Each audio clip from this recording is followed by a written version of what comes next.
What is going on, YouTube? Pass the Prop is back. We're actually here with some NFL stuff for you guys today. It's about that time. We're not here tomorrow, right? Stu's already on that trip, so we got to get this in before he heads out. Obviously, we're talking some NFL action today. We're doing our futures props. Obviously, did well on these last year, so hopefully we can continue that into this year. Year 3, Stu, how we feeling? Feeling good. I've been waiting a while to kind of sit down here and just chat NFL. I know both of us have really been getting into the weeds over the last couple weeks so that we're obviously most prepared to make these picks. I don't know about you. Last year, it went well, but I felt not prepared. I felt like my back was against the wall. I was rushing. I was trying to get as much research in as possible. This year, I'm feeling good. I think you guys could ask me about every single player in the NFL, on my take on them, and I'll have one. So I'm ready to go. Super pumped, obviously. Great season incoming, and hey, hopefully this is the first of many winning shows. Yeah, dude, I know. We're a little late because we got into some, heated debates like we always do pre-show. But a lot of it, we were pretty agreeable on a lot of the stuff. I think we have a lot of the same takes, or at least we're seeing a lot of the same things heading into it. So this is a perfect day. This might be the worst MLB slate I've ever seen. So absolutely perfect for me not to want to have to be talking about this today, because my God, who puts a 4-game NFL slate on a third? Dude, we're a month out of the season, bro, being done. How do you do this to us? How do you do it? I have no clue. There's one good game. We got one good game tonight. Obviously, Braves, Dodgers. Everyone will be watching that. And, hey, we can spend the rest of the night putting in NFL features. So it works perfectly for our show. Sorry for anyone that was, just hoping for regular baseball. But yeah, no, I'm looking at it. I'm like, my boy Strider on the bump. Ooh, baby, I'm ready for that shit. Baby, that's going to be hype. But, man, might as well. Hey, why don't we just if we're going to do 4 games, just make it a 1-game fucking slate. I'd rather just do that, because guess what? I don't give a shit about the other ones. Sorry, Nationals, not talking shit. But if you're talking Spencer Strider versus the Dodgers, I want to watch that, and I ain't looking at anything else. Yeah, no, that's pretty much same over here. So I guess we can kind of talk about, what we're doing right now. I know a lot of people are putting in futures bets and a lot of stuff like that. I only usually do 5 to 10 max, because I don't like having my money tied up on straight bets, for that longer period of time. So usually, we get the long shots in there, maybe throw us maybe a little bit more on a 0.1 unit sprinkles and stuff like that. But I think the way we do it is we also do best balls. We do a lot of best ball leagues, best ball drafts. I know you're an underdog guy. I'm on DraftKings for those. But I really like doing the best ball ones. And I'm going to kind of be using my exposure in my best ball leagues to kind of tell you where I have takes on these guys, because obviously the guys I want to talk about on here I want to have in my best ball leagues, because obviously we want to win some money. I got a couple entries in that millie. Hopefully we can take it down and pass the prop. Hopefully we'll be getting millions of views after that when we hit that big millie, Yeah, no, that's always the goal, obviously, when you draft one of these teams. You're probably not going to end up with that $1 million at the end of the year, but just having that little, less than 1% chance is definitely enough for me to have just a little bit of hope. And yeah, like you said, it'll be well worth, the $15 if one of us brings that thing down. So that's what we're hoping for. Yeah, no, it's gonna be fun. It's gonna be fun. I know you're over on Underdog. I've never played over there, so yeah, hopefully we both do well in our respective spots. So I guess we could just kind of start out with, you want to talk about teams in specifically that you're thinking about talking about? I don't have a ton in this middle spot before we get into some props, but I know we were kind of talking about pre-show, some teams we want to have exposure to, some teams we want to fade in terms of props. Obviously we can talk they're blue in the face about our specific teams and stuff. And obviously the Packers are everywhere right now just because of all this shit. So that maybe best ball exposure, we have a little bit of time here. Yeah. We head into actual props. Yeah, no, I'll say one market I was looking at right now, I think that's a good one to talk about, was to make the playoffs market, right? Because that just kind of covers how we think about a team over the course of the year. Maybe you want to take them a little further, maybe you don't. And I've been looking at that because in past years, you haven't been able to kind of parlay in those markets, right? You've never been able to combine selection. So if you like a team, let's say like Dallas, minus 230 to make the playoffs, you actually can't do anything with that unless you're really willing to, bet that $230 and let it sit there over the course of a couple months. But now that you can actually parlay that market and you can make some more attainable bets, I've been looking at that. So some of the teams that have been sticking out to me that I think are very reasonable price, the Seattle Seahawks, a team you talked about a lot last year. Seems like I'm a season late to the hype train, but I'm believing. I think a lot of people are throwing around that term regression. But I don't think they're thrown around without basis, right? I think if you're watching the film of Geno Smith consistently, you'll see he was really good last year, even at the end of the season when he was, teetering down in production a little bit. The big time throws were still there as charted by PFF. And I was a big fan of what I saw. So for them to be pretty much even money to make the playoffs, I think they're minus 120 to minus 130 on every sports book. I think is definitely something that caught me off guard. I understand the 49ers have that division kind of on lock, but I don't know if I'm as much of a Brock Purdy believer as the rest of the world. I love the 49ers. I've come on here and spoken positively for 2 straight years about that team. I feel like I'm at a disadvantage because I watched Brock Purdy play in college and I saw that he was a terrible football player for 4 years. And then suddenly he put on the kid gloves last year, tossed a couple checkdowns, and the whole world is in love with him. I think Sam Darnold's a better quarterback behind him. I don't know if Sam Darnold can run this system as well because Brock Purdy seemingly can process at a high speed and check down pretty well. But what happens when we actually want Brock Purdy to make throws, right? And we have a full season or at least a half season of tape on him now. I don't know about that. So I like the Seahawks a lot this year. I know I'm a year late. I know you were on them last year, but that's a team I'm definitely looking to support this season. Yeah, I love the Seahawks, man. I do. They're one of my favorite ones for win totals and stuff like that. I think they're going to win a lot of those close games, dude. I think that they're going to perform better. The only thing I don't like is just, can Geno do it again? I think he led the NFL in interception opportunities missed by defenses. It was 13 or 14 picks that were missed. So that kind of scares me a little bit, kind of scares me off a little bit. But I think my biggest stand, at least regular season stand, is probably the Saints. I think that's going to be mine, is because I looked at their schedule. It's fucking trash. That might be the worst schedule I've ever seen, dude. I'll go down somewhere. We're going to find 10 guys at some random spot. I bet you we could compete against the teams they're playing against, bro. Because they have to have the worst strength of schedule I've seen, at least going off last year. Maybe we have got teams that take a step up, but my God. I've looked at it a lot, and I've also looked at, this is a perfect situation for Derek Carr, bro. Because this dude can't play outdoors in these cold games. His cold games are Los Angeles. That's his cold games this year, bro. That's his away games. He's not going to have to deal with the snow and all that stuff anymore.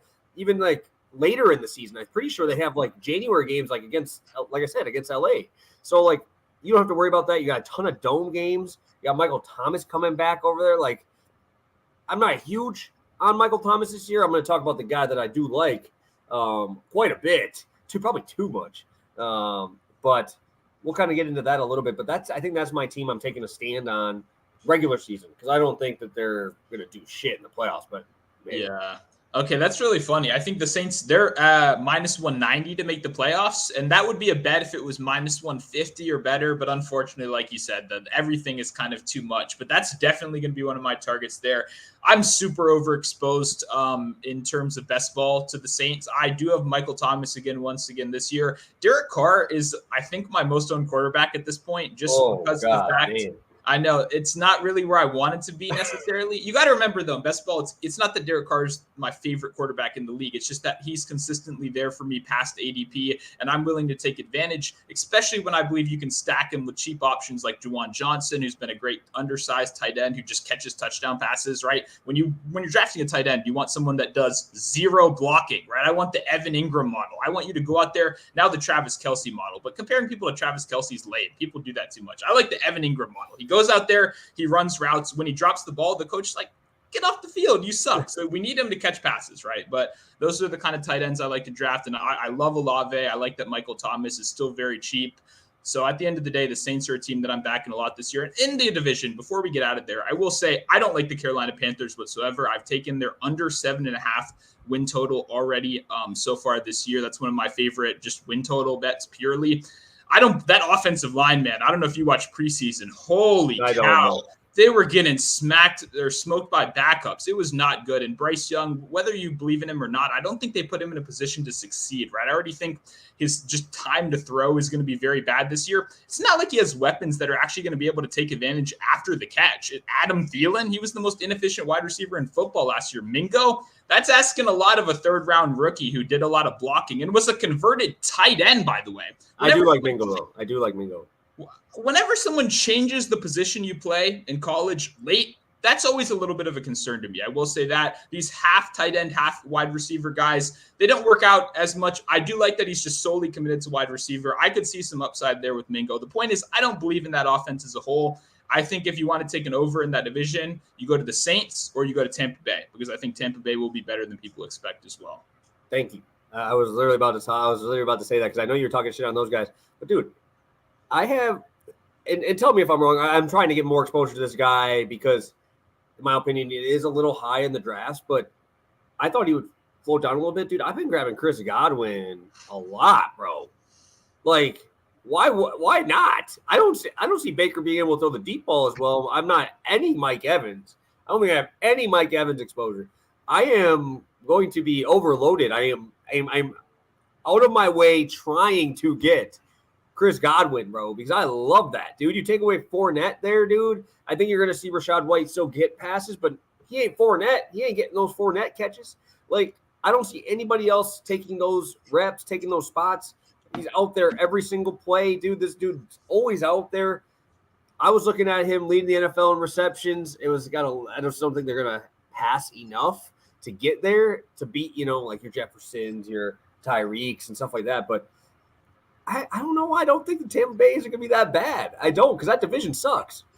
Yeah, no, I agree. I'm glad we're on the same page here. It's one of those teams, sneaky solid offensive line, sneaky solid defense. That's where you build, right? If Baker Mayfield can be an average to slightly below average quarterback, Mike Williams, Godwin, all these guys, I agree with you. I think that's a team that I think their floor is safer than people expect. I don't think this is going to be a team drafting first. Unless they switch quarterbacks to Trask, then who knows what could happen. I don't even want to think about that. But for now, as long as we've got a median to below average backup quarterback that isn't notably the worst quarterback in the league, I think this team's on track for at least 6 wins, and they could get up to 7 or 8 depending on how bad the rest of the division is. But I'm also not a Falcons backer either necessarily. Oh yeah, no. And I mean, this is why these are the teams though that you're getting those value guys from in best ball, in fantasy, where you draft them late because everybody thinks they're going to suck, right? These are the teams you got to hit on.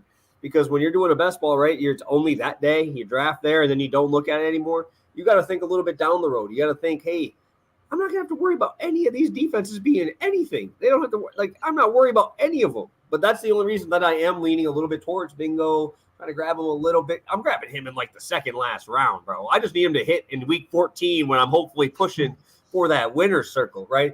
You just need him to win in those rounds, right? I don't need him to do anything for the first 6 weeks. That's what hopefully my early guys can do for me there. So I think we're pretty in sync on that one. I also do want to get your take on the Vikings here too. Are you what is your thoughts on the whole Madison thing? Are you high on him? I know we've talked a lot. You're high on Hawkinson. I'm the same way. Obviously, hopefully the contract shit's all coming out. But I do want to get the take on that because it's the same thing kind of, getting a huge step up for Madison this year. I mean, I guess you could say the same thing. I'm obviously seeing where Delvin Cook ended up now out in New York. What's your thoughts on that with Breece Hall? Dude, there's a lot of different things I want to get that in before we get to our plays because obviously this is important too because the ADPs on Hall are not, you're not getting them free. You're paying for them. And same thing with Madison. I think he's like a 5th round in a lot of my 12-person pick leagues. Madison's an interesting one because I really have no Madison, to be completely honest, in any formats, whether that's betting, season long, or best ball. It is something I think I'm starting to regret a little bit just as we get deeper and deeper into this process. There hasn't been that Kareem Hunt signing that I've really expected, or that, Darrell Henderson signing, or Leonard Fournette, one of these guys that you'd expect to kind of lighten the load, right? Alexander Madison, if you've just been on Twitter these last couple of years, whether it's the fantasy community or not, he's been seen as the elite backup, right? That elite once Dalvin Cook goes, he's, suddenly the number one, right? And we've loved that about him. The narrative has changed, though. Last year, he wasn't necessarily very efficient because Dalvin Cook obviously missed a lot of time. His per touch numbers weren't great. So I think the analytics community is maybe a little bit more out on him, which has caused that ADP to fall. Because imagine if he was good in those limited touches without Dalvin Cook last year. We'd be drafting him in the 3rd round, probably, maybe right after a guy like Breece Hall. But because he didn't necessarily put up those amazing numbers, I think people are down on him, including myself. The thing is, he might have it all to himself. I mean, they're carrying nobody else on this team. I don't know how to pronounce the Kiki. The Gongway or something like that. He's a sole special teamer. Guy's like 150 pounds. Great special teamer, by the way. I don't mind him. I think he's a good player to have on your roster. That's a guy that's going to take less than 15 carries the whole season, right? So this is a team that, because they signed nobody, because there's no competition, Alexander Mattison actually could be a pretty good value, especially if you were drafting a little bit earlier when the ADP was down. But I like the Vikings as a team, to answer your first question there. I think one of my first bets of the year was them to win that division at plus 350. I think the Lions are still overpriced as the favorite. I think the Bears are still overrated in the betting market. And I honestly have no clue what to do with your Packers. So I know this team is going to be awful on defense. That's the one thing we know about the Vikings. That's great. More points better, right? I want more rushing touchdown opportunities. I want more really offense in general. So I think Minnesota will produce a lot of great offensive weapons, but Madison isn't a guy that I have much of right now, but I kind of wish I did have a little bit more, to be honest. Yeah, no, dude, I'm obviously heavily exposed to my Packers just because there's so many mouths that could get fed here, that they pretty much just emptied the stable, with Cobb going, Lazard, obviously. Dude, I am my number one most exposed player is Reed. But I also was doing it before everybody on Twitter was just tweeting about him after he plays one preseason game and plays well, right? So I'm drafting before all you guys are now drafting him 30 picks higher. I haven't drafted him in the last 4 I've done because everybody's reaching like a full round ahead. I'm like, dude, you gotta slow your roll, find your spot. Don't reach on some of these guys unless obviously you need the position. But yeah, dude, I was grabbing Reed like 2nd, 3rd, last round, bro. Now he's going in like 12th, right? I mean, people are loving him. Obviously, he's going off in the preseason, got that touchdown from him. But yeah, dude, I love watching people reach an extra 2 rounds ahead of me to get him because I'm like, dude, I was grabbing him 20 picks after. So yeah, I think it's kind of funny now how the hype is here. People might hate this, but we're on the same page again. I think Reed is either my most or second most drafted wide receiver. But at this point, it's like I'm not doing it anymore, like you said, because there's legit proven players that you can get, that'll produce on a round-to-round or week-to-week basis in the lineup. Reed is a wild card. He's a complete wild card. And I like that. I like the upside that presents. But yeah, like with you, I'm not going to be reaching 2 rounds to bet on him. And also, in fact, as a little segue, I posted a little underdog slip. We don't have week 1 numbers yet, but Prize Picks, underdog, some of these guys are putting out. I took Reed under 37.5 receiving yards for week 1. Obviously not a huge hammer better. It's just a little parlay that I threw together of all my first reads. But a guy like Reed, I think, is going to take multiple weeks to actually get, up to the speed of things before he's fully introduced to that offense. Yeah, no, and that first game of the year, man, it's going to be interesting, man. It's going to be so slow. I think the Packers are going to play fucking punch you in the mouth football. Defense is locked up, bro. I'm ready for that. That defense is nice. I think that they're going to be like one of the lowest points allowed because the Packers offense is going to be running that ball first 2 downs, and hopefully Love can make that play on 3rd down and get those first down spots. So, I think they're going to be one of the slowest paced teams in football. They usually are, but now I think it's going to be even more accentuated. So I guess it's time for picks. We got 20 of you guys in here, 20 minutes. And if you guys could hit that like button, we appreciate it. I know football's back, so hopefully we can come back with some winners here to start off. I didn't even recap the MLB one. Hey, fuck it. We'll do it on the next MLB show. So, Stu, let's start this up. Let's start this bad boy up. Sounds good. We'll start out with David Montgomery over 6.5 touchdowns. And to be honest, the way I played this, there's currently 5.5 touchdowns available on FanDuel.